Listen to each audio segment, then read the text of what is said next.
like, comment, and subscribe for more content. Da da da da da da da da da da da da da da. What's up, guys? Welcome to this edition of a Funko podcast. I'm DK Wrestler, And I'm MD Shady. and in today's episode, it is our TV show / movie related podcast for this episode, and it is on Star Wars: The Empire Strikes Back, or as some people may say, The Empire Strikes Back, or Star Wars Episode 5, The Empire Strikes Back, whatever you want to call it. But more specifically, today's podcast is titled, as voted by our followers over on Instagram, No, I Am Your Father, The Empire Strikes Back podcast, which if you are here because you are a regular listener of our podcast, that's awesome. If you stumbled upon this podcast because you searched up Empire Strikes Back and possibly the word podcast right after, then that's just as awesome. And then if you're both a podcast listener and a fan of Empire Strikes Back, that's going to be even more awesome, because today we're going to talk about basically all of the important parts pertaining to The Empire Strikes Back, along with the Funko Pops that have been made for The Empire Strikes Back. Not all of them, though, because there are close to 50 Funko Pops, actually, for Empire Strikes Back alone. But for sure, we will be talking about the brand new 40th anniversary set of Empire Strikes Back Pops, and we will talk about some other ones, maybe like I think 2 or 3, other ones that aren't from the 40th anniversary lineup. But let's kick off right now. So Star Wars: The Empire Strikes Back was released May 21st, 1980. So this week it did celebrate its 40th anniversary. The budget for this movie was $33 million, and the box office was $547.9 million, with a profit of $514.9 million, which is just absolutely crazy for a movie of this magnitude at this time. Because, yes, there are movies nowadays, example like Endgame, that can make $1 billion no problem. But back then in the 80s, it's crazy for a movie to reach almost $1 billion at this time, like halfway through $1 billion. And for this, we've kind of divided the podcast into 3 different sections, which as best we could, it'll be through the 3 different kind of, planets or systems that you mainly see in the movie, which would be Hoth, Dagobah, and Bespin, aka the Cloud City. But before that, first, do you call it Empire Strikes Back, or do you call it Episode 5 Empire Strikes Back? And do you add Star Wars in front of it, or do you not add Star Wars in front of it? I do not add Star Wars in front of it. I don't refer to any of the movies with Star Wars in the title. I just call them A New Hope, Empire Strikes Back, or Return of the Jedi, let's say, for the original trilogy. So to answer your question, yes, I just call it The Empire Strikes Back. Okay. And a lot of people do refer to this movie, out of all the Star Wars movies that have been made ever since 1977, as the greatest Star Wars film of all time. Do you agree or do you disagree with this?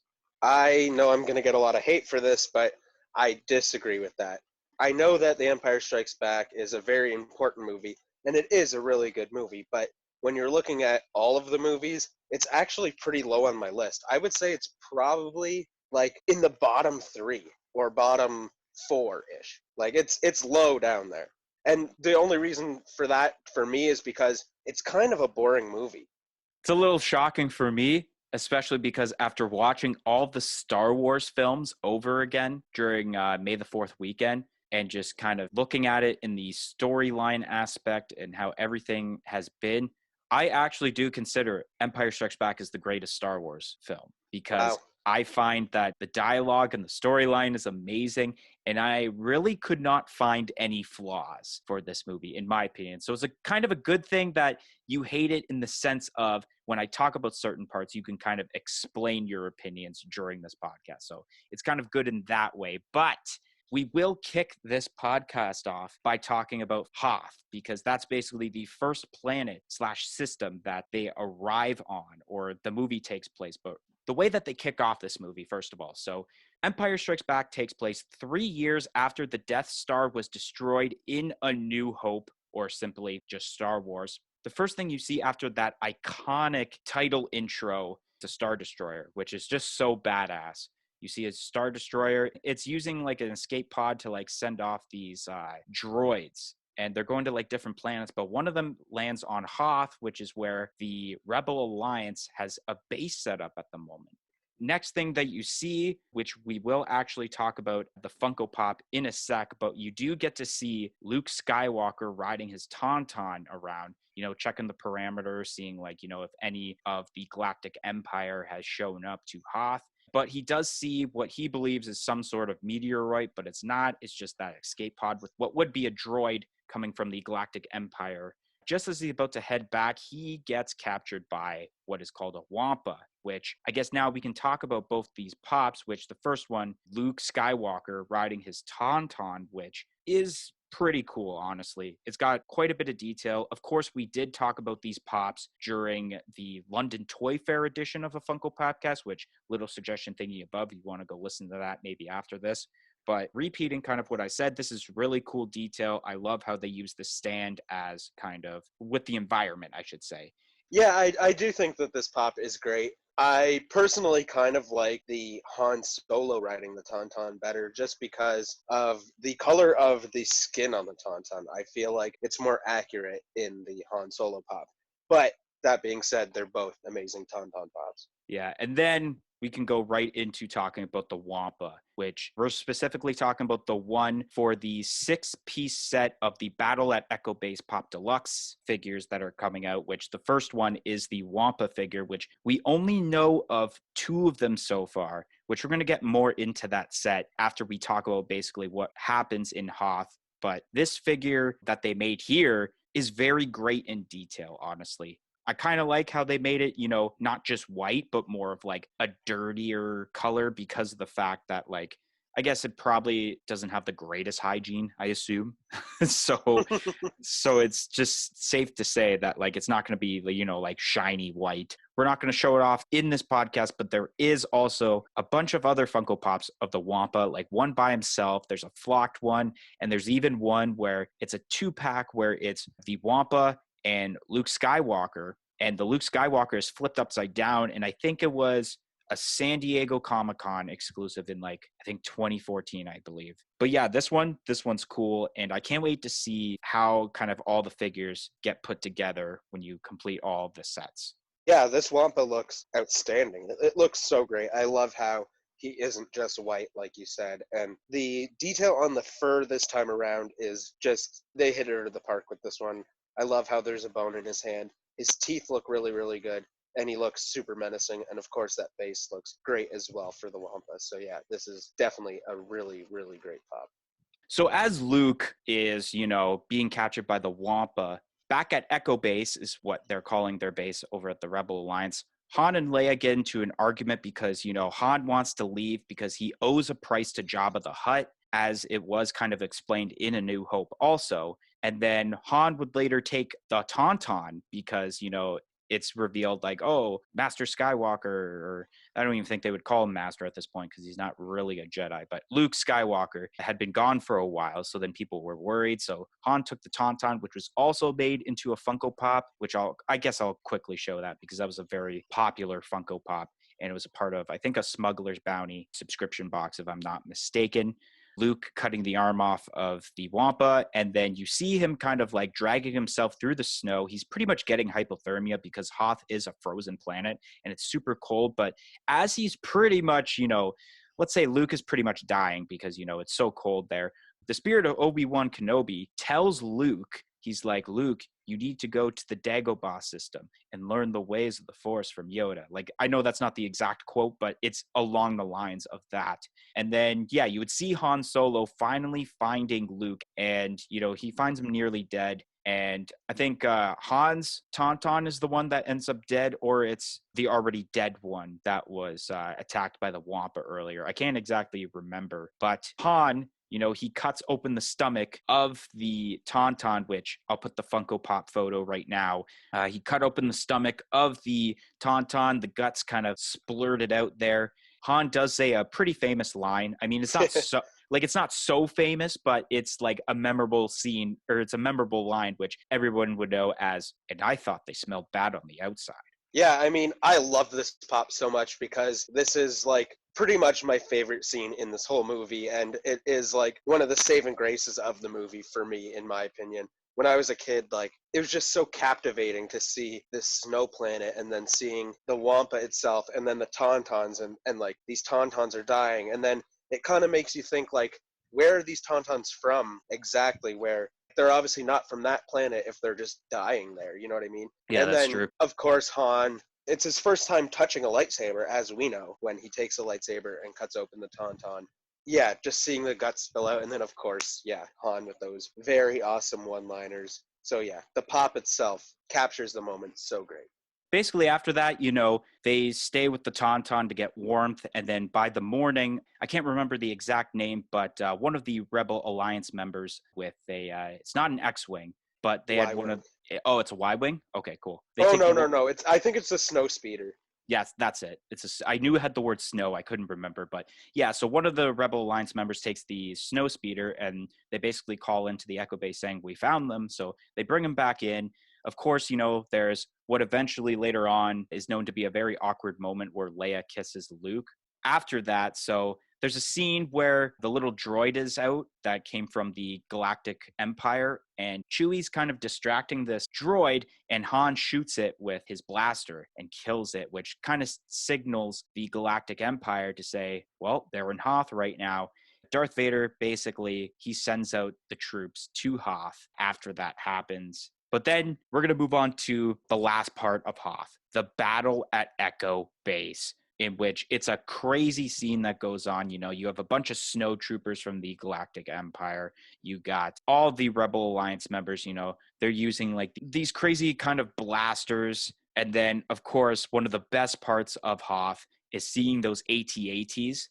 Oh my God. Those things are just absolutely sweet. And of course, we can't forget about the moment where Luke takes his, I'm pretty sure he's using a he's using a snow speeder in this part. He doesn't use the X-Wing until later on, which we'll get to. So he uses the snow speeder to attach his cable to the legs of the AT-ATs, wrap it around, and then, one of them falls. And that was a cool moment in the battle at Echo Base. But then I guess we could talk about, the Battle at Echo Base 6-piece set that's going to be Amazon exclusive, which at this time, there are only 2 of them that we know of. The other 4 have yet to be announced, which is kind of a shame because of the fact that, we kind of want to know what they are. But we're going to kind of talk about, I would say more of MD on what he thinks the last 4 silhouettes are that are shown here. Because first of all, number 368, we know is Wampa. And then we know that we have the Han Solo with the Tauntaun, and he's about to split the guts open with the lightsaber. What do you think the next 4 are? I'm going to guess this, and I'm actually going to say I'm probably going to get all 4 of these right. So for 370, that is definitely Snowy Chewie, looking all angry and probably like with a screaming kind of face. And obviously, like by the silhouette, it looks like he has his hands up in the air. And then number 371 is the droids. What are they called? Oh my God. Do you remember what those droids are called? I don't remember the name, but is it the droids that we were just talking about, like the ones that got sent, or is it a different droid? Yes, it's the droids that get sent and they fly. I used to know the name of these, but I cannot remember. Oh my God. Then 372, I believe, will be an AT-AT walker. Just by the look of it, it kind of looks like it's in the shape of one. If it is, I'm super pumped about this, and I hope it looks amazing.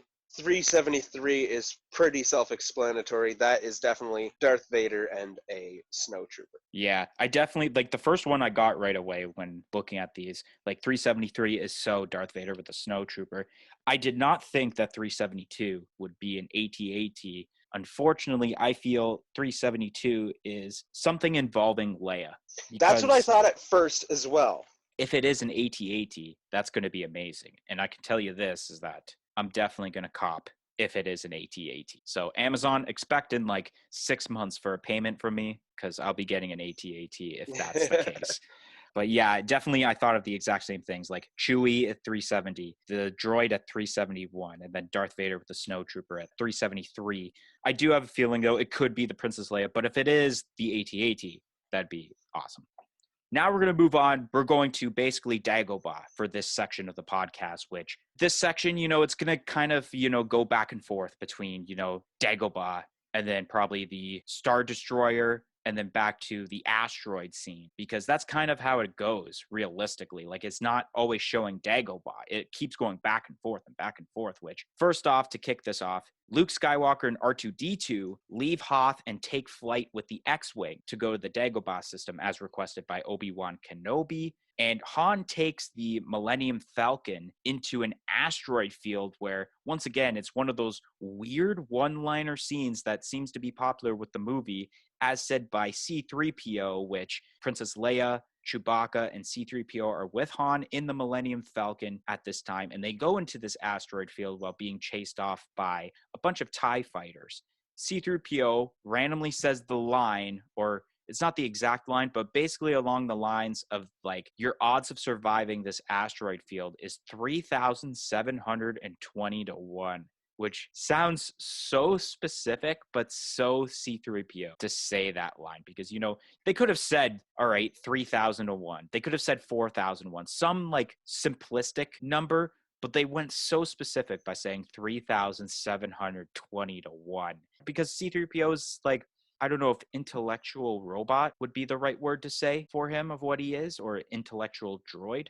But he's basically like a super smart droid. So obviously he's going to say a random specific number like that. After we kind of see that asteroid scene, we go into Luke landing the X-Wing into Dagobah, into the swamp. And not only is the X-Wing, you know, in the swamp itself, but R2-D2 ends up falling into the swamp, in which I guess right now that'd be the perfect time to talk about the Dagobah R2-D2. The Dagobah R2-D2, in my opinion, is the best R2-D2 pop vinyl figure that we have to date. It looks really good and very detailed. Of course, there's all that muddy swampiness all over R2-D2 from falling into the Dagobah's kind of terrain.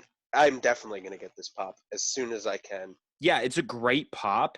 But as I watched the movie, I felt like with the pop, the only thing they should have done different was to make the top half of R2-D2 more dirty. You know what I'm saying? Because it seems like very clean on the top part. Yes. But yeah, it's still a great Funko Pop. Like, I can't take that away from it. It's very awesome.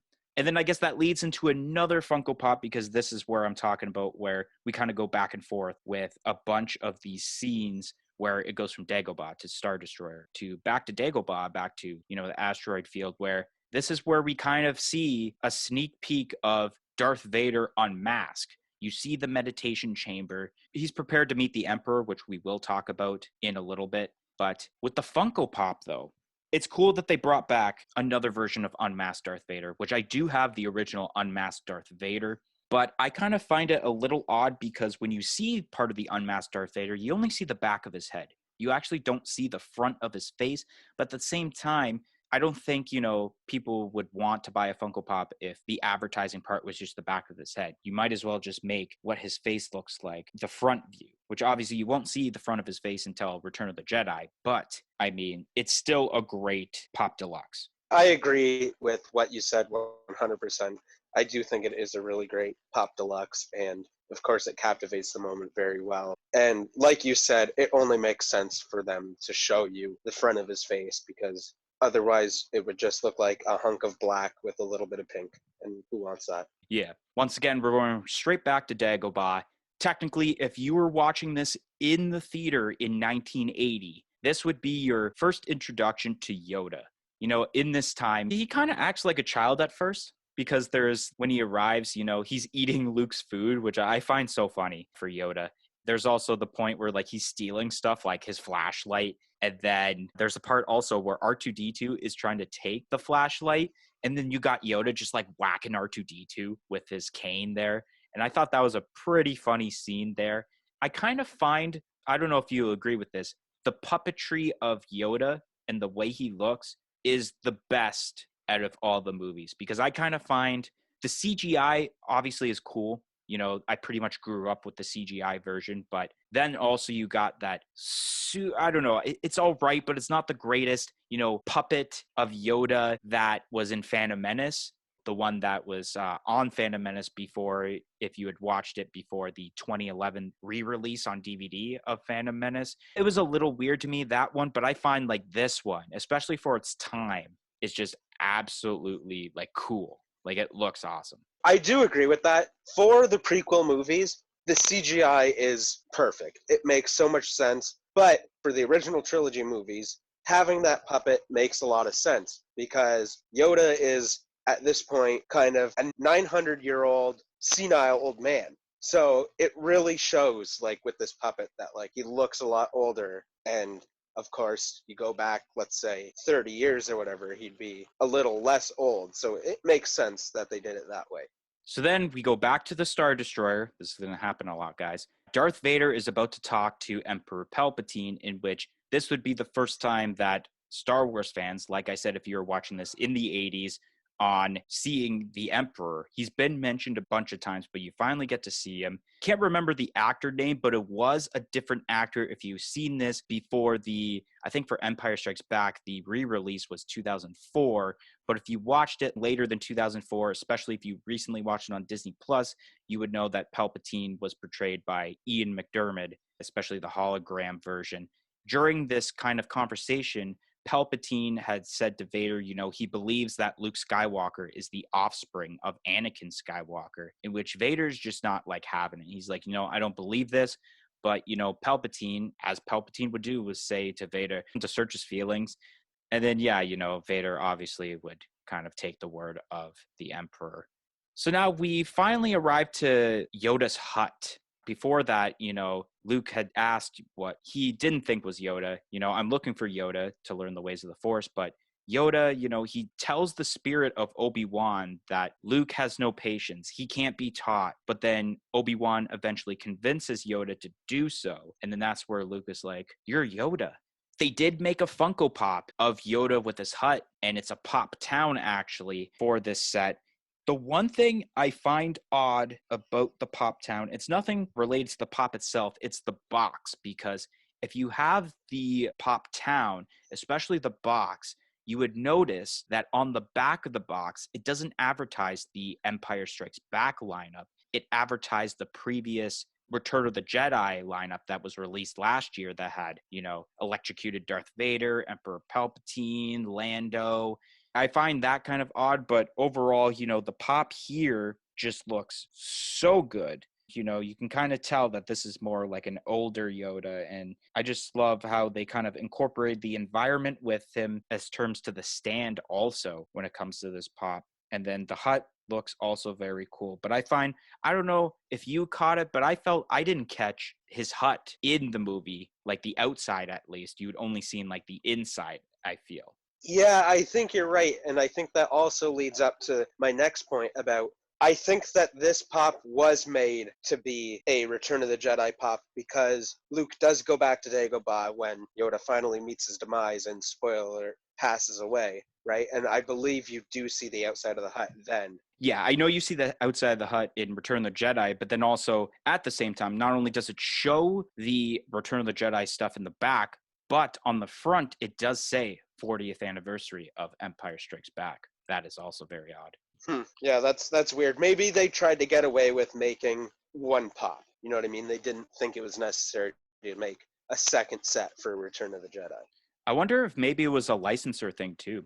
Maybe they wanted to do it for Return of the Jedi and they had the box made already in that, but then like they wanted it saved for, just wait 1 year because it's the 40th anniversary of Empire. Yeah, that's also a possibility. Now we go from Dagobah to essentially the asteroid. So while all the stuff we were just talking about happened, they escape the asteroid field and they as in Han Solo and everyone in the Millennium Falcon feel that they were in a cave and they basically lost the TIE fighters, but they actually end up in like a stomach of a monster. I actually don't even remember what it would be. It's more of like this oversized like earthworm, I feel, with like large teeth. That's the best I can explain it off the top of my head at the moment. But yeah, basically Leia is the one that discovers like, we're not in a cave. We're in like a monster's body, especially she looks out the window and like part of the monster like latches onto the window, is like, wah! And she just screams off the top of her lungs. And then they go outside and they discover, yeah, this is not a cave. And then they escape just slightly. Then we move on back to Dagobah, where Luke has begun his training, and you see Luke just running around, kind of doing, I guess I would say parkour before parkour was a thing, I believe, where he's just jumping around. He's doing flips and stuff. And it was cool. And especially with Yoda able to stay on his back during that was just so crazy and so cool. And they did make a Funko Pop of this. Yeah, Luke and Yoda, where Yoda is in the backpack. And once again, it goes along with the environment with the stand where it's kind of like the ground and you got some grass and mud there. And one thing I do like is how they made Luke's hair messy, like if he was like sweating and he's actually worked hard before, you see the scene. So I like that aspect. Plus how they made Yoda, tiny and not make it like I guess a 2-for-1 deal kind of. Like it is a 2-for-1 technically, but not like the 2-for-1 you usually see in Funko Pops. Yeah, I get you on that for sure. This Luke and Yoda, if that's what you want to call, that's what it's called, right? It's called Luke with Yoda. I think it's the box says Luke Skywalker and Yoda. Oh, and Yoda. Okay. Yeah, I'm pretty sure that's what it says. Yeah, I think it's great. Like I've said before, is that I believe that it is better than the Yoda Pop Towns with the Dagobah hut, just because I feel like this pop captures the moment so much better. You can almost see the stress in Luke's face because when he's in Dagobah, he really is having a hard time at first trying to figure out the ways of the Force, and it's almost a perfect pop. After he does all that, Yoda tells Luke to go into like this kind of more dark, swampier part of Dagobah, where basically you have to go in there and like face your fear. In which they also did make a Funko Pop of like the ending of this moment, which we will talk about, in which Luke goes into like this one part and essentially he is hallucinating because he goes in there and he sees Darth Vader. And so they end up having a lightsaber duel and then he decapitates Darth Vader's head. The mask falls and all of a sudden the mask explodes and it's Luke's face underneath the mask. Pretty crazy because it's kind of like it's showing his fear, I assume, of like, I guess either facing Darth Vader and or possibly turning into the dark side, perhaps. I wouldn't say it was a crazy scene, but it was an interesting scene, to say the least. And then, yeah, they made the Funko Pop of this movie moments where Luke is staring down at the technically the mask of Darth Vader with his face like reflecting. Yeah, this pop looks really cool. I think it is really great, and it does capture the moment very well. One thing that I find with it is that it's kind of weird because it's so odd to have like the pop head just on its own right there. It's kind of awkward to me, but at the same time, it does look really cool. Now we go to the Star Destroyer and you see Darth Vader. He wants to get everyone that's in the Millennium Falcon because, the Millennium Falcon escaped from Hoth. During the scene, actually, the Millennium Falcon has like the coolest hiding spot because it's like hiding behind part of the Star Destroyer. But like it's almost like you can see it, but I feel like ships could pass by and not even notice it. It just blends in so well with that. But at this part, Darth Vader has called upon 5 different bounty hunters to go track down the Millennium Falcon, which 3 of them I have listed down because that's all I could remember the names of, which are Bosk, the original IG-88, the one before the Mandalorian, and we got, of course, Boba Fett. Basically, Darth Vader promises a price to these bounty hunters on whoever can find the Millennium Falcon and everyone in it first. Then we go back to Dagobah, in which the training continues with Luke and Yoda. You see Luke doing this handstand, and he's got Yoda on top of his one foot, and he's concentrating, and he's trying to lift up the Force by using one arm, lifting up a rock. But then R2-D2, beep boop, beep boop, beep boop, beep boop. And then like he notices the X-Wing basically completely underwater. And so he falls over and Yoda with his reaction, just falls over, which was pretty funny. Luke, he's worried about his X-Wing because it's basically underwater now. Yoda tells him to use the Force, but Luke doesn't know if he can do that. And so Yoda uses what would be, I would say, I guess, to a lot of people, the second most famous line in that entire movie, in which it was actually another option for anyone to vote for our title of the podcast, which was, "Do or do not, there is no try." I feel like that's also a quote that people who were kids watching Star Wars at that time probably has used that quote to teach life lessons to their kids. Luke couldn't do it, and then he basically gives up. And then you got Yoda, who actually lifts up the X-Wing. And Luke's kind of like, what? All right, so we're going to move on now to basically what would be the last part of the podcast. So we move on to probably the most famous part of The Empire Strikes Back, as in Bespin, aka Cloud City, although Hoth was also super popular in that movie. So basically, to kick this off, like I had said a little bit ago, the Millennium Falcon hides basically behind one part of a Star Destroyer, but when the Galactic Empire is fooled, thinking that they can catch up with Han Solo by going into hyperspeed, Han Solo is actually behind another Star Destroyer and ends up leaving to go to Bespin, where one of his allies, Lando Calrissian, is, so that he can stay safe with Leia, Chewbacca, and C-3PO. But as he's leaving, Boba Fett actually ends up staying behind and follows him with his ship that's known as the Slave One, which that was also made into a Funko Pop. But once again, we aren't really going to talk about that right now. So then Han Solo, he lands in Bespin with Leia, Chewbacca, and C-3PO, and he meets his longtime ally, Lando Calrissian. And basically, once they go face to face, Lando's like, what have you done with my ship? And then along the lines, Han is like, what do you mean your ship? I won it fair and square, which no one really knew. Like, maybe they got a hint, like maybe this was his ship before. But we finally kind of got that whole thing when the movie Solo came out. And, it talked about the life of Han Solo and how he met Chewbacca. And then at the end of that movie, they actually show how Han Solo got to own the Millennium Falcon, which was cool for some Star Wars fans to see. While that happens, they go into the building for Cloud City. And at this time, C-3PO also, he walks into this one room and he ends up getting blown into pieces, and nobody knows that this happens. Chewie kind of hears a noise, but then he basically, oh, I don't see anyone. And he just kind of goes back with Han and Leia. So Luke, at this point, he feels with the Force that something bad is going to happen to Han and Leia. And he's like, I have to leave. He decides he needs to leave Dagobah in order to save Han and Leia. And both Yoda and the spirit of Obi-Wan is trying to convince Luke not to go, because not only is he not ready with what he's learned so far, but the fact that, especially with that, there's no way he has any chance of withstanding, let's say, a duel against Darth Vader. But, Luke is a little stubborn and he doesn't want to listen to anyone because, he is a young Padawan. And now we go back to Cloud City, where they're in a room, and Leia, which actually in this scene, there is a Funko Pop of Leia in this scene, which is her with she's kind of got the brown dress with kind of that white, not white, but more beige kind of coat going along with her. I mean, it's an all right pop. It's not the greatest pop, but I mean, it's all right for what it is. But for this scene, Leia believes that something is wrong in Bespin, and Chewbacca ends up finding C-3PO in the junkyard in the building that they are in. And basically, he's picking up the pieces of C-3PO, puts them in this kind of mesh bag, and puts it over his shoulder. As they're getting kind of a tour in the building, they open the door, and there is Darth Vader. He's just standing there.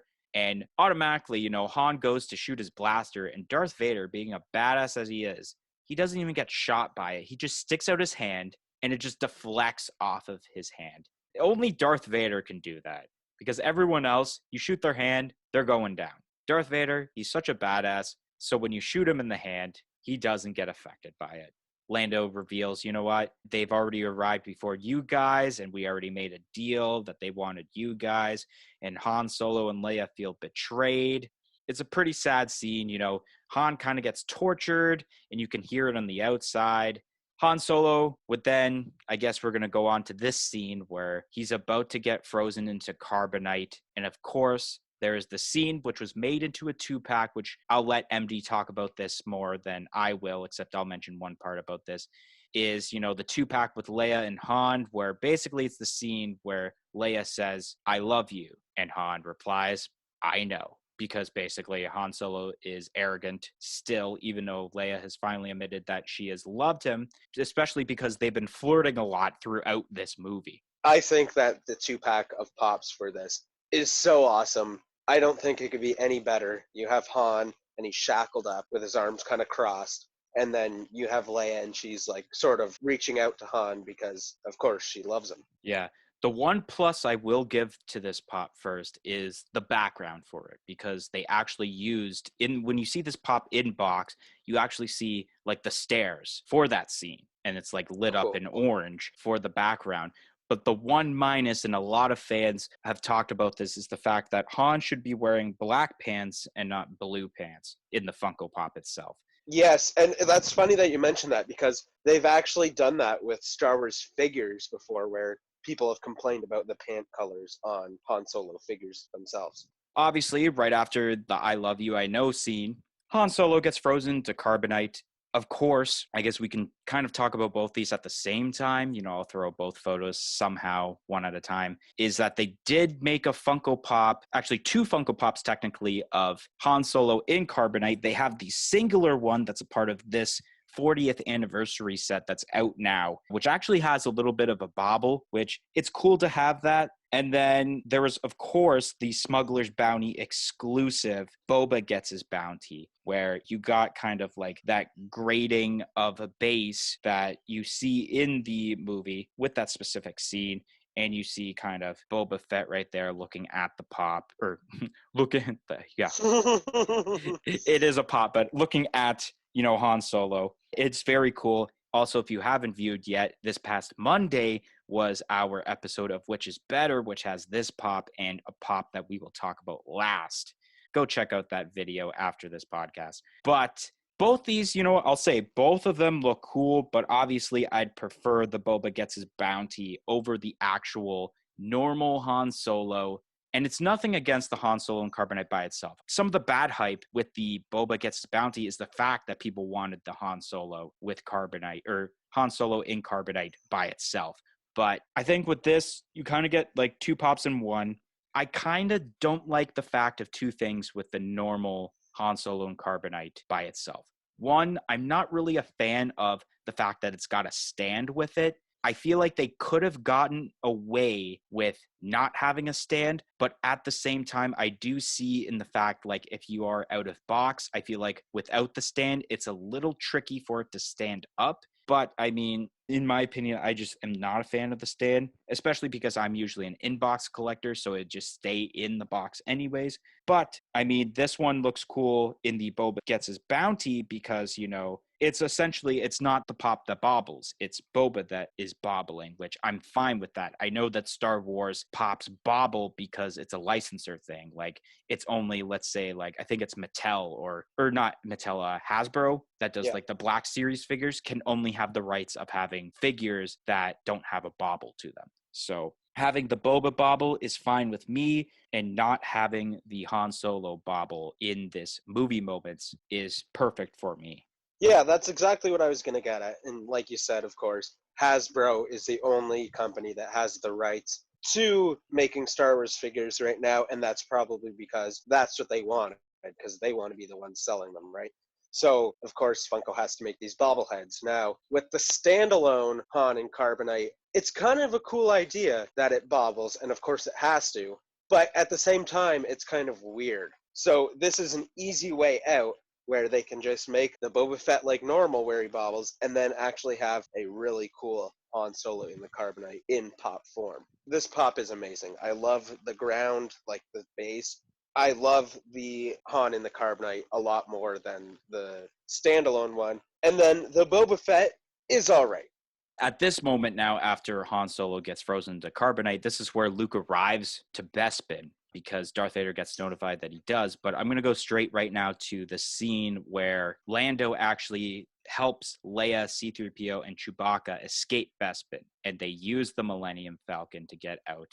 Because Lando didn't want to betray Han. It was only because, of the whole like deal with the bounty hunter and all of that. And then he feels like also, I know that some deals were broken by Darth Vader. So Lando kind of feels betrayed. So kind of to get back at him, he's helping Leia and C-3PO and Chewbacca. But it's also a plan so that they can get Han Solo back, which you do see that happen in Return of the Jedi, which, I mean, maybe let's say in 3 years, we'll have a Return of the Jedi podcast. Who knows? But yeah. Now we're going to talk about the moment that people have been waiting for since basically A New Hope at this point, if you were in the theaters or if you were watching Star Wars at this time, which is the duel between Luke Skywalker and Darth Vader. So Luke arrives to Bespin and he finds his way to the kind of place where Han Solo had got put into carbonite.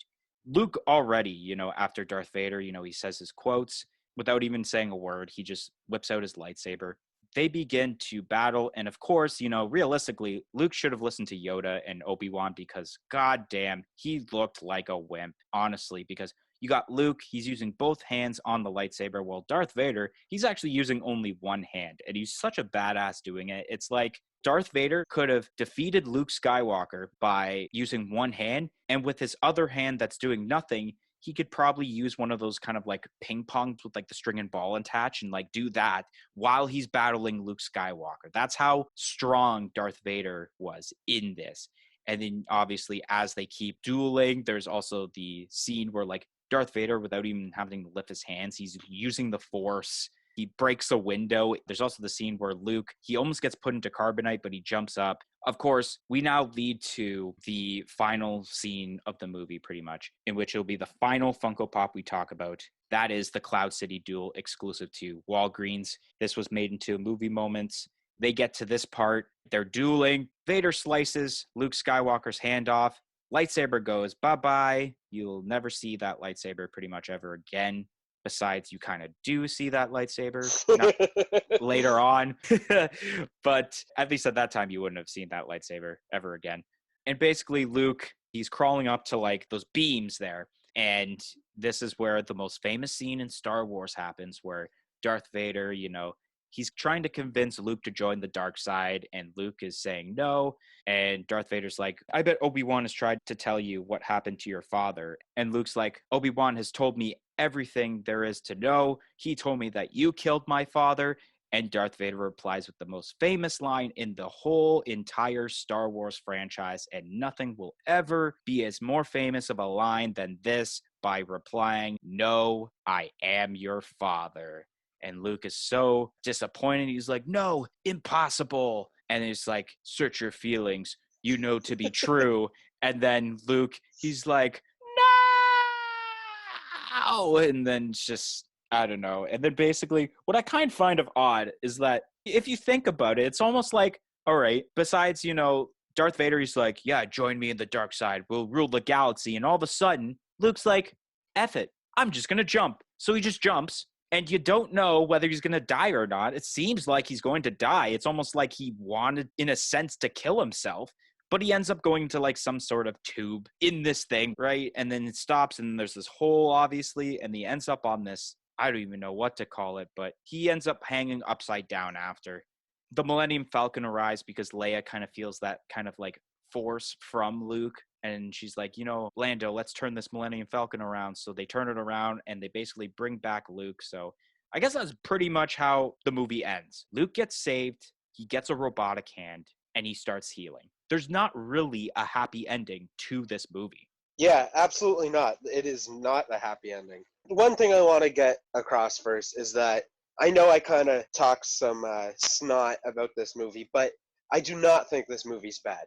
This movie is amazing. It's just not one of my favorite Star Wars movies because I think they're pretty much all amazing. So I just wanted to get that point across. So going back to the scene with Darth Vader and Luke, this is, one of the most memorable scenes of all time, especially if you were a kid or a teenager or even an adult back in 1980 watching this movie in the theaters.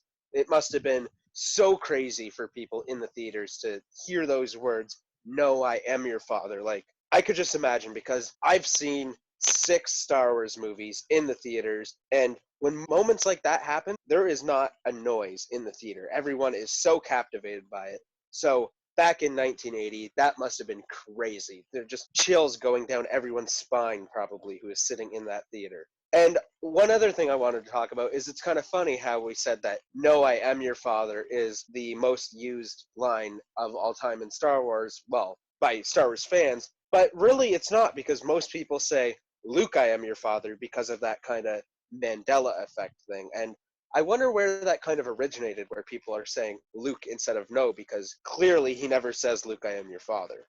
So I guess I'll start talking about the pop now. This pop is amazing. I love this pop. There's only one thing that can make it better. If Luke was holding on to those beams with his arms cut off, and he had that disgusted, crying face when he's saying no to Vader and just not believing that a man like that could be his own father. Yeah, but I think also they didn't do that because of the fact that they already made, and I actually own it, is the Bespin Luke Skywalker with his hand cut off already. Yes. And then they also made Darth Vader Bespin for a Smuggler's Bounty exclusive, where he actually has his hand out, basically either telling him, no, I am your father, or telling him to join the dark side in that scene. So it's kind of understandable that they didn't go that route, but the route that you went would have been way better for this pop. Yeah, for sure. All right, so we have basically completed talking about this movie. But right now, we are going to actually talk about what Empire Strikes Back pops, if we can think of any, which I know I have some listed here, surprisingly, actually, because like we said earlier, there has been, I think, close to 50 pops already made for Empire Strikes Back, and it's all like, could there be any more that can be made? Like, is there a possibility of more Empire Strikes Back pops? Could it be done?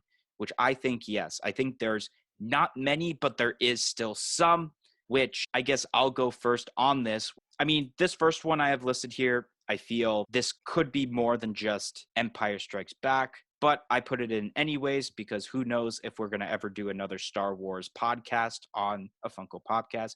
So I put the Star Destroyer. I thought that would be a sweet pop, especially how good the Millennium Falcon with Han Solo was made. It would be awesome to have a Star Destroyer, maybe with Darth Vader, maybe. I can't say the perfect one, I would say, would be like General Moff Tarkin, but they already made a Funko Pop of Moff Tarkin before, so it wouldn't be him. I wouldn't know what they would do, but I think a Star Destroyer would be awesome.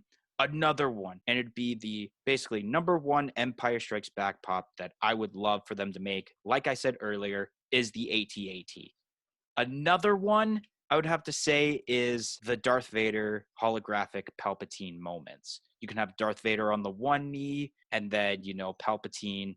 I would also like to see a Luke doing the handstand with Yoda on top of him. I think they could do that with some sort of pop deluxe for that, and I think that would look cool. I would also like to see, because they've only done it once, I believe, in which I want to see an X-Wing, but it'd be cool to see a swampy X-Wing. So after it gets taken out of the swamp, you kind of have that like seaweed effect, so to speak, on it, just hanging off the side and all that and looking more dirty. That would be cool. And then I think the last one I could think of is a pop town of like the building for Cloud City, and you can do like that version of like Lando Calrissian for that. Yeah, those are all pretty cool. It's funny because I was actually going to mention doing a Luke doing the handstand because that would just be awesome. But one that I did come up with is Luke Skywalker in the cryogenic tube. You know, when he's kind of like hooked up to the wires and he's like in that water tube. Yeah, it's just to kind of like unfreeze himself. That's like right at the beginning of the movie, right? Yeah, pretty much bringing him back to life. Yeah. Yeah. I think that would be a really cool pop deluxe. All right, guys. So that's going to be the end of this week's podcast. We hope that you enjoyed this special edition of a Funko Popcast. But anyways, if you enjoyed this podcast, make sure you smash that like button to let us know that you're enjoying the content that's being provided to you guys on this channel, including this podcast. Comment in the comment section below on what your favorite moments were from The Empire Strikes Back. Press that subscribe button for more content like this video in the future, and press the little bell beside it to be notified of when that future content gets released. Make sure to follow us on all of our social media platforms on Facebook, Twitter, and Instagram at A Funko Popcast. It'll be listed in the description below. But anyways, thank you for listening to this podcast, and we hope to see you next week for the 40th edition of A Funko Popcast. 1, 2, 3, I'm out of here. Peace in, peace out.